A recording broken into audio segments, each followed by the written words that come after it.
윤석열 전 대통령에 대한 구속영장 실질심사가 6시간 40분 만에 종료됐습니다. 윤 전 대통령 다시 구속 갈림길에 서 있는데요. 네, 관련 내용 최인호 전 더불어민주당 의원, 홍석준 전 국민의힘 의원 두 분과 함께 자세한 이야기 나눠보겠습니다. 두 분 어서 오세요. 안녕하십니까. 예, 안녕하십니까. 윤 전 대통령의 구속 전 피의자 신문이 조금 전에 종료가 됐습니다. 6시간 40분, 거의 7시간 가까이 진행이 됐는데 굉장히 긴 시간 진행된 만큼 공방도 치열했을 걸로 보이고 어떤 점을 좀 중점적으로 다퉜을 거라 보십니까? 일단 특검 쪽에서는 윤석열 전 대통령의 증거인멸 시도가 지속되고 있다 예. 하는 점을 중점적으로 부각하면서 구속의 필요성을 여러 가지 측면에서 설명하고 또 증거를 대면서 반드시 이번에는 수사가 필요하다, 구속이 필요하다, 신병 확보가 필요하다 하는 점을 집중적으로 법원에 설명한 것으로 보입니다. 예, 주요 쟁점 어떤 거였을까요? 예, 아무래도 지금 5가지를 제안을 하고 있는데 아무래도 비아폰 삭제 지시 혐의라든지 또 나중에 없어지긴 했습니다만 4호에 있던 비상계엄 어떤 문건 작성이라든지 이런 게 있었습니다만 아무래도 가장 핵심적인 것은 영장 집행을 방해했다는 이런 특수 공무 집행 방해 이런 부분들이 가장 좀 중점적으로 다루었던 것 같습니다. 그런데 이 부분에 대해서는 이미 지난번 수사와 그리고 재판을 통해서 이루어지고 있는 사항들이고 특히 구속 취소가 될 당시에 이런 불법영장 집행 같은 경우에는 과연 공수처가 내란죄에 관련된 수사 권한이 있느냐 하는 것에 대해서 법적인 다툼이 있다고 해서 구속 취소 결정을 내렸던 만큼 엄격하게 말하면 이 부분이 과연 이제 특검에서 재구속을 할 만큼의 그런 사유인가 하는 이런 점들이 좀 쟁점으로 다투어질 가능성이 많은 것 같습니다. 네, 지금 특검팀은 무려 178쪽 분량의 PPT를 근거로 구속 필요성을 설명하고 있다고 알려졌고요. 윤 전 대통령 측은 범죄 자체가 성립하지 않는다며 강하게 반박하고 있습니다. 지금 이제 양측의 주장이 좀 구체적으로 보면 어디서 가장 부딪히고 있다고 보십니까? 우선 윤석열 전 대통령 측은 도주 우려가 없다. 그리고 지금 특검 수사에 순순히 1, 2차 때 다 응해왔다. 그리고 주거지가 일정하다. 그리고 주요 내란에 가담했던 주요 임무 종사자들이 다 구속되어 있다. 그래서 말맞추기를 할 수가 없다. 이런 점을 중점적으로 소명한 것으로 보이는데, 그러나 예를 들면 김성훈 차장이 같은 경우에는 윤석열 측 변호인이 없을 때는 사실대로 진술했던 점, 예를 들어서 윤석열 전 대통령이 직접 지시하면서 기관 단총을 보여서 경찰에게 무력 시위를 해라 라고 했다라고 이제 진술했다고 하지 않습니까? 이것은 말맞추기를 했을 가능성이 매우 높고, 또 특히 그 해유에 의한 앞으로의 증거인멸 시도가 지속될 가능성이 높다 하는 측면에서 상당히 반박을 특검 측에서 상당히 했을 것으로 봐지고요. 예. 또 증거인멸 시도라는 것은 지금 한덕수 전 총리라든지 또 이상민 전 행안부 장관, 박승재 전 법무부 장관 등 이 국무위원 중에서도 지금 내란 동조 혐의로 수사를 받고 있지 않습니까? 이런 인사들도 결국은 지금 구속되지 아니한 상태에서 윤석열 전 대통령과 여러 가지 말맞추기 증거인멸 시도를 하고 있었을 개연성이 충분하기 때문에 그런 측면에서 특검은 윤석열 전 대통령의 구속 수사가 불가피하다, 증거인멸의 가능성이 매우 높다 하는 점을 집중적으로 소명한 것으로 보입니다. 네, 윤 전 대통령 측은 무리한 영장 청구다, 조사와 재판 성실히 출석하고 있고 때문에 도주 우려가 없다라고 주장을 하고 있잖아요. 예, 그렇습니다. 이미 윤석열 전 대통령에 관련된 거의 대부분에 대해서는 이미 이제 수사가 이루어졌고 재판 중에 있습니다. 그리고 좀 전에 최 의원께서 말씀하신 김성훈 차장 건은 김성훈 차장 본인은 언론에 나오는 말 바꾸는 적이 없다 이렇게 오히려 지금 반박을 하고 있는 입장이고, 국무회의 관련해서도 이미 관련된 국무위원들이 이제 조사가 다 끝났고 관련돼서 또 윤석열 전 대통령도 이 부분에 대해서 재판을 받고 있기 때문에 특별히 이제 이 부분에 대해서 특별히 증거인멸이라든지 또 짜맞추기 하는 그런 필요성이 전혀 없는 것이죠. 예를 들면 외환이라든지 1차 때 수사되지 않았던 새로운 완전히 부분이 드러났을 경우에는 재구속의 어떤 필요성이 인정된다 할지라도 그런 것들이 지금 현재 전혀 나타나지 않는 왜냐하면 이번에 외환 부분은 지금 그 특검에서 아예 제외를 했기 때문에 이런 부분이 없는 상황에서는 그 이전과 다른 어떤 이슈가 없다. 그렇기 때문에 재구속의 사유가 그렇게 저는 없다고 봅니다. 네. 윤 전 대통령이 지난 1월과 마찬가지로 이번 실질 심사에서도 8시에 재개를 했을 때 약 20분간의 본인 진술을 한 것으로 파악이 됐습니다. 이 시간 동안 좀 어떤 것들을 진술을 했을까요? 그렇습니다. 뭐 방금도 말씀을 드렸지만 본인은 수사에 아주 충실하게 응해왔다. 그리고 앞으로도 특검 수사에 협조할 것이다. 뭐 하는 점을 강조할 것이고요. 특히 뭐 말맞추기라든지 증거 인멸 시도 뭐 이런 것은 아니다라고 이제 강변했을 가능성이 매우 높다라고 봐집니다. 그러나 김성훈 전 경호처 차장뿐만 아니고 경호처장을 했던 분까지 이 체포영장 저지 시도에 대해서 윤석열 전 대통령이 직접적인 지시가 있었다라고 특검에 진술했다고 알려져 있습니다. 또 이와 관련된 여러 가지 경호처 내에서의 대통령의 지시 때문에 특수 공무 집행 방해에 이를 수밖에 없었다 하는 점을 여러 증언이 있고 또 진술이 있었던 것으로 봐져서 결국은 이에 대한 그 법원이 증거인멸 시도나 또 구속 사유, 재구속이 불가피하다 하는 그런 점을 집중적으로 좀 살펴볼 것인데 오늘 밤 새벽에 구속될 확률은 거의 99% 이상이다. 뭐 그렇게 보고 있습니다.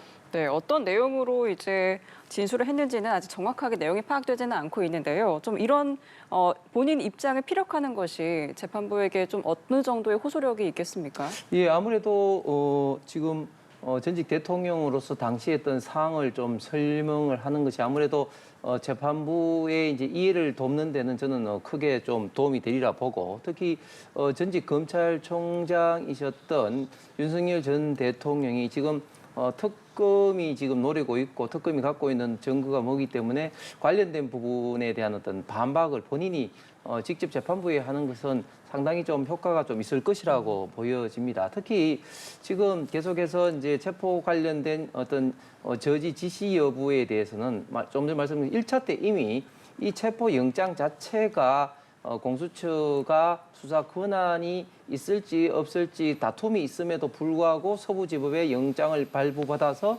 체포영장을 강제 집행하려고 했던 이런 어떤 부분들은 1차 때 이미 구속 취소할 때 가장 중요한 사유로 판결이 났던 만큼 이 부분에 대해서 다시 한번 좀 강조함으로써 지금 재판부에도 그런 판단을 존중하게끔 하는 그런 어떤 효과를 거두지 않을까 생각합니다. 제가 뭐 한 말씀만 더 올리면은 법원에서는 증거인멸의 가능성도 아주 매우 중요시하면서 구속 여부를 판단할 것이지만 윤석열 전 대통령이 구속 취소되는 이유가 지금까지 이 사법 사상 거의 70년 기간 동안에 거의 그 날을 중심으로 해서 날을 기준으로 해서 구속 기간을 산정을 했는데 지기현 판사가 거의 처음으로 전무후무하게 시간 단위로 구속 취소를 해버렸지 않습니까?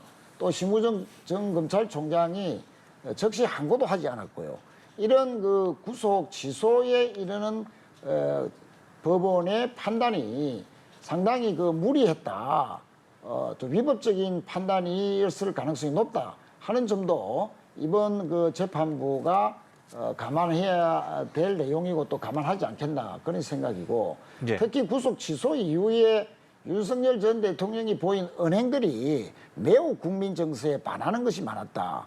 뭐 정치적인 발언뿐만 아니라 실제 뭐 쇼핑을 하러 다닌다든지 또 김건희 전 여사의 병원 퇴원할 때 휠체어를 탔지만 바로 한두 시간 지나서 아주 뭐 휴양지에서 뭐 휴가를 즐기는 듯한 포즈가 언론에 뭐 보도가까지 되는 등의 그런 언행들로 봤을 때 국민 정서에 반하는 행동들이 많았다는 점도 구속, 재구속의 사유로 작용할 것으로 봐집니다.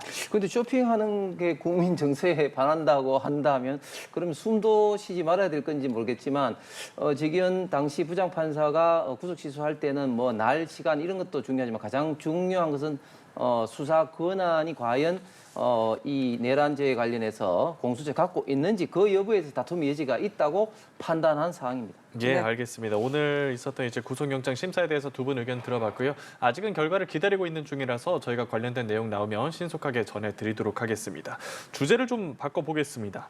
이재명 대통령이 국무회의 배석자에서 이진숙 방통위원장을 배제하기로 했는데 대통령실의 설명 먼저 듣고 오겠습니다.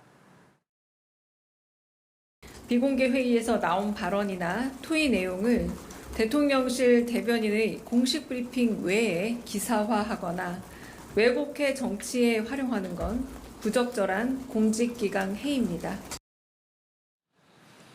네, 이진숙 위원장이 정치적 편향성 발언으로 감사원 주의 조치를 받았는데 SNS에 또 정치적 견해를 드러내자 강훈식 대통령 비서실장이 직접 이재명 대통령에게 이 위원장의 국무회의 배석이 좀 부적절하다라는 의견을 전달했다고 합니다. 이 사안에 대해서 어떤 의견이 있으실까요? 예, 이재명 대통령께서 거듭되는 이준숙 방통위원장의 정치적인 발언 또 왜곡 발언에 대해서 상당히 유감이다라고 질타를 했는데 예. 최근 감사원이 국가공무원인 방통위원장이 정치운동을 목적으로 정치적 발언을 하는 것은 공무원법 위반이다라고 판단을 한 바 있습니다.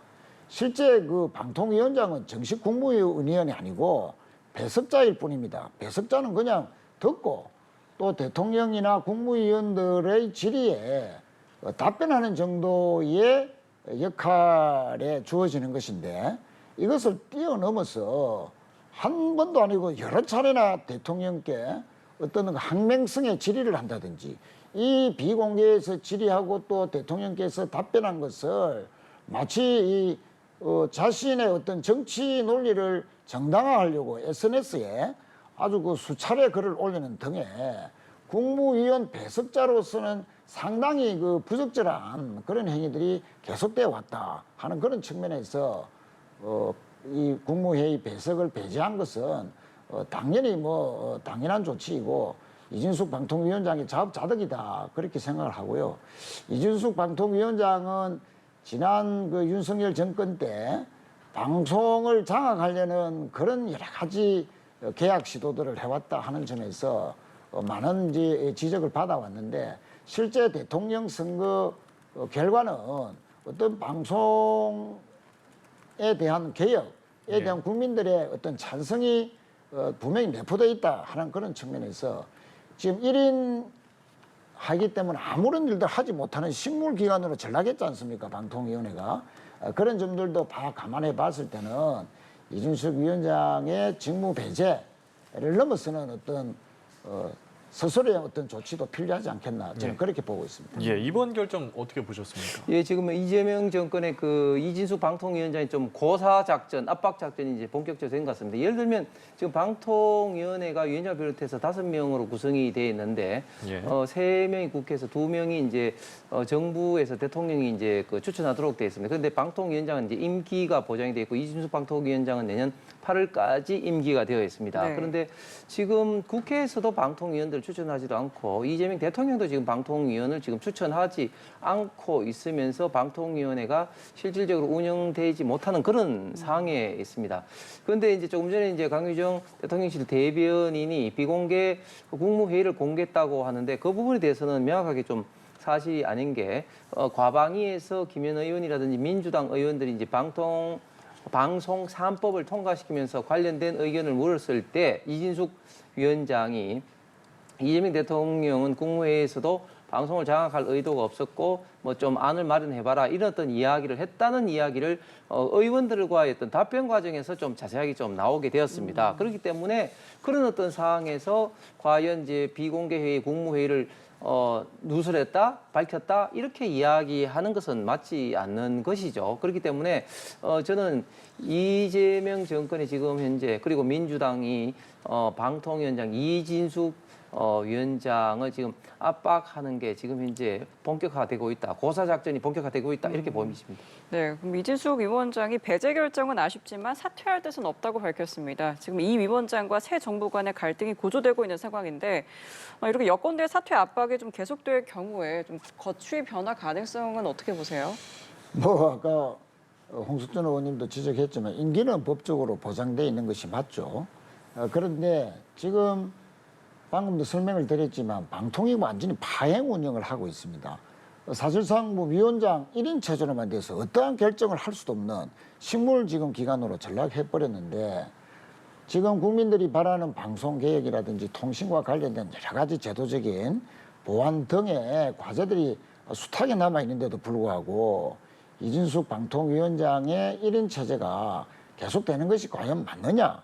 또 지난 그 대선의 결과 국민들이 이재명 대통령 후보를 압도적으로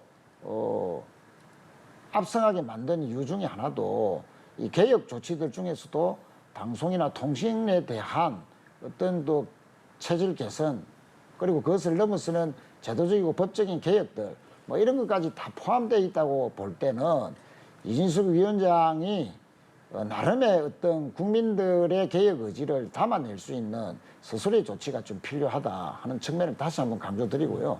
또 실제 이진숙 위원장은 대전 MBC 사장 시절에 법카를 아주 다양하게 또 그 액수도 많이 유용했다는 지금 수사도 받고 있다는 점도 참고할 필요가 있다 이렇게 생각합니다. 네, 스스로의 조치가 필요하다라고 말씀해 주셨는데요. 아니 조금 전에 이제 시의원께서 말씀하신 지금 이제 방통위원장이 혼자밖에 없어서 지금 제대로 일을 못한다 하는 것이 지금 이제 이진숙 방통위원장이 지금 책임이 아니지 않습니까? 제가 말씀드린 것처럼 5명 중에 3사람이 국회에서 추천해야 되고 또 나머지 한 사람은 지금 대통령실에 추천을 해야 되는데 추천하지 않는 기관이 잘못인 거죠. 그다음에 방통위원장의 임기가 법적으로 이렇게 그 규정이 된 것은 정권이 바뀜에도 불구하고 언론의 어떤 중립성을 지키는 공정성을 지키는 방통위원장은 임기를 지켜야 된다 이런 어떤 법이기 때문에 지금 이제 임기를 지키고 있는데 예를 들면 문재인 대통령 때 임명된 한상혁 방통위원장 같은 경우는 끝까지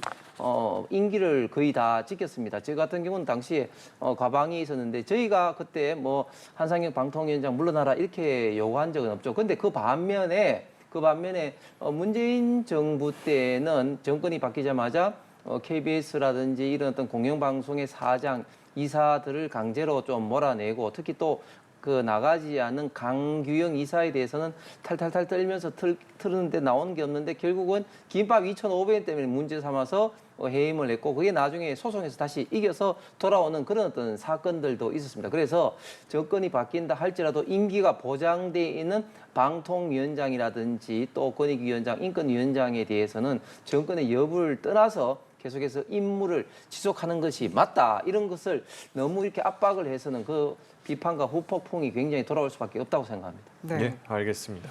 한편 다음 주부터는 이제 이재명 정부 첫 내각 장관 후보자들에 대한 인사청문회가 시작이 됩니다. 이 부분을 앞두고 여야 공방이 가열되고 있는데 먼저 여야의 의견 들어보겠습니다. 범죄 경력 조회서를 읽는 자리가 되고 있다는 국민적 탄식 앞에서 국민의힘은 더 이상 이런 인사 참사를 방치하지 않겠습니다. 후보자의 자질과 국정 철학, 정책과 비전 중심으로 이루어지기를 바랍니다. 신상 털기식 흠집 내기로 흐르는 일은 없어야 합니다.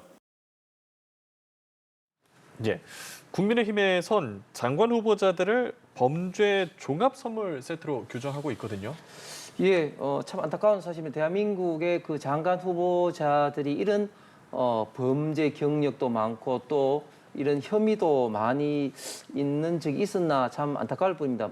지금 이재명 대통령부터 해서 전가사범인데 지금 김민석 총리도 지금 전가사범이죠. 그다음에 지금 계속해서 장관 후보자들도 예를 들면 김용호 지금 고용부 장관 후보자 같은 경우도 전가 후보입니다. 이렇게 기존에도 전가가 있는 분들이 많은데 특히나 이번 장관 후보자들 같은 경우는 굉장히 도덕적으로 문제가 많죠. 특히 이해 충돌 관련돼서 예를 들면 뭐 정동영 통일부 장관 후보자 같은 경우 영농형 태양광 지원 법안을 냈는데 알고 보니까 본인의 부인이라든지 아들이 태양광을 뭐 운영하고 있는 거라든지 정은경 복지부 장관 후보자 같은 경우는 본인이 그렇게 질병청장 시절에 코로나 관련돼서 강조를 했는데 알고 보니까 남편이 코로나 관련된 주식을 뭐 대량 보유하고 있다든지 이렇게 이해 충돌 관련된 분들이 굉장히 많이 있습니다. 그 이외에도 보면은 뭐 음주운전은 말할 것도 없고 이진숙도 교육부 장관 후보자 같은 경우도 본인이 교육부 장관으로서 논문 표절이라든지 이런 문제에 대해서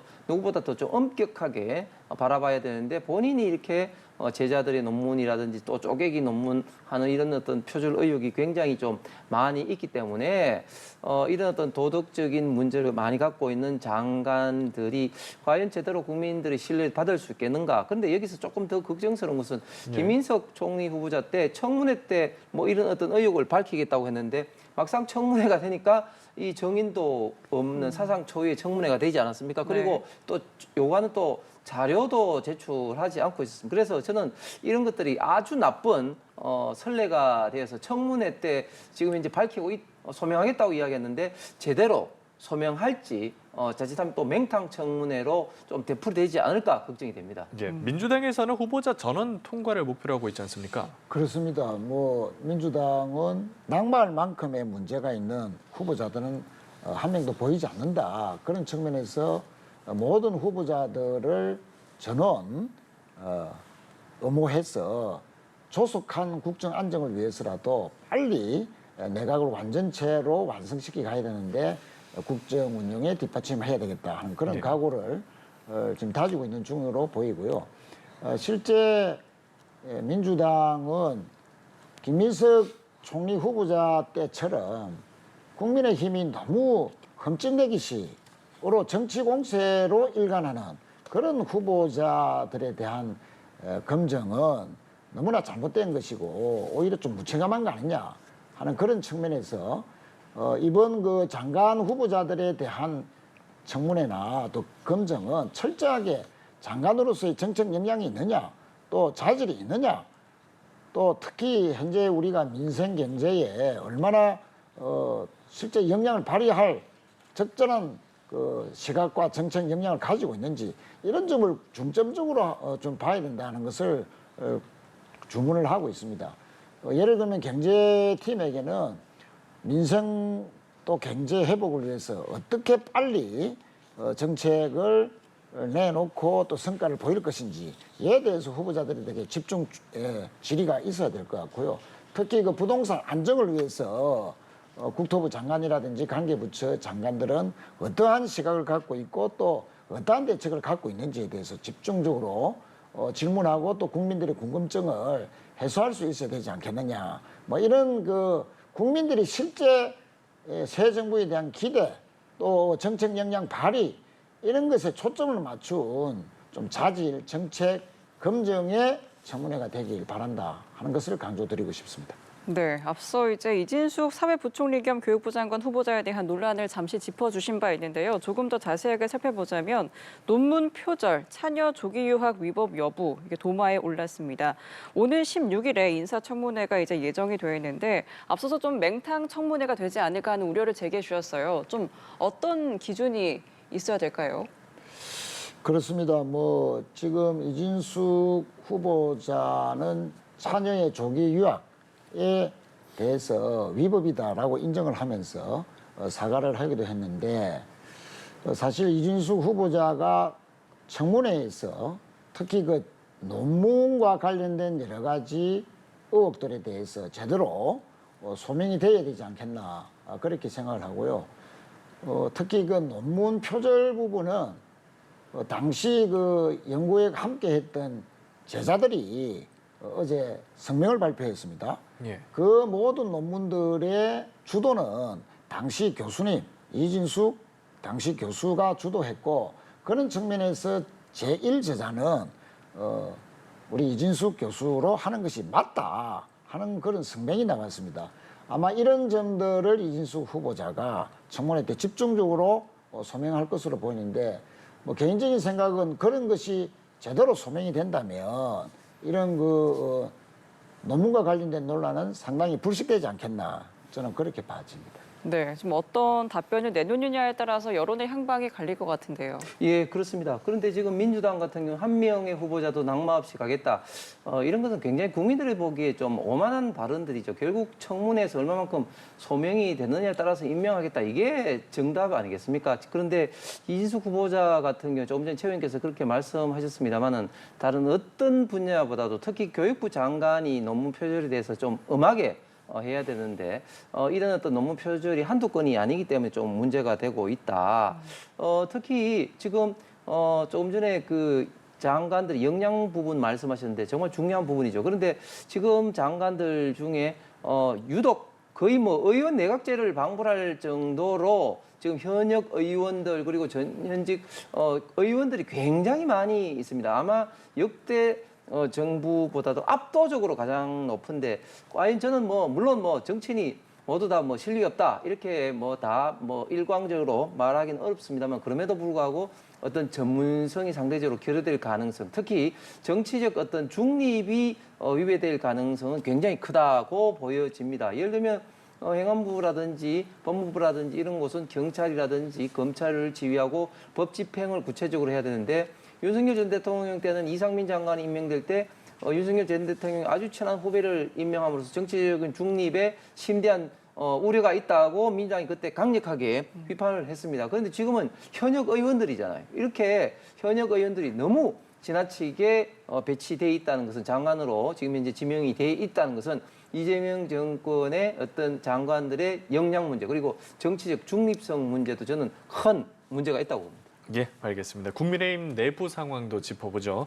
안철수 의원 사태로 혁신위가 좌초 위기에 처했는데 이제 국민의힘이 윤희숙 전 의원을 새 혁신위원장으로 선임하면서 급한 불은 좀 끈 모양이고요.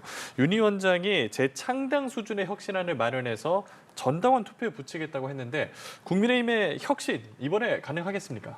예, 사실 안철수 의원이 새로운 형태의 또 철수를 함으로써 국민의힘은 정말 이제 혁신할 어떤 그런 의지도 없나 이런 국민들의 좀 따가운 비판을 피할 수 없는 상황이었습니다. 다행히 지금 윤희숙 예도 연구원장이 지금 바톤을 이어받았는데 예. 저는 이게 가능 여부를 떠나서 가능하지 않으면 정말 당의 전망이 걸린 문제이기 때문에 저는 당연히 필수적으로 할 수밖에 없다고 봅니다. 물론 어떤 내용이 이제 나오느냐 따라서 이제 달라지겠지만 윤희숙 위원장과 혁신위원들이 어떻게 보면 좀 사직생의 각오로 절체절명의 각오로 좋은 안을 만들어서 당원들의 어떤 신임 여부를 이제 물어봐야 될 것 같습니다. 그런데 문제는 지금 이제 전당대회가 이제 본격화되기 때문에 혁신위원회가 지금 현재 활동하고 있는 시점과 중복이 되어서 과연 혁신의 안들이 제대로 지금 현재 국민들이라든지 당원들에게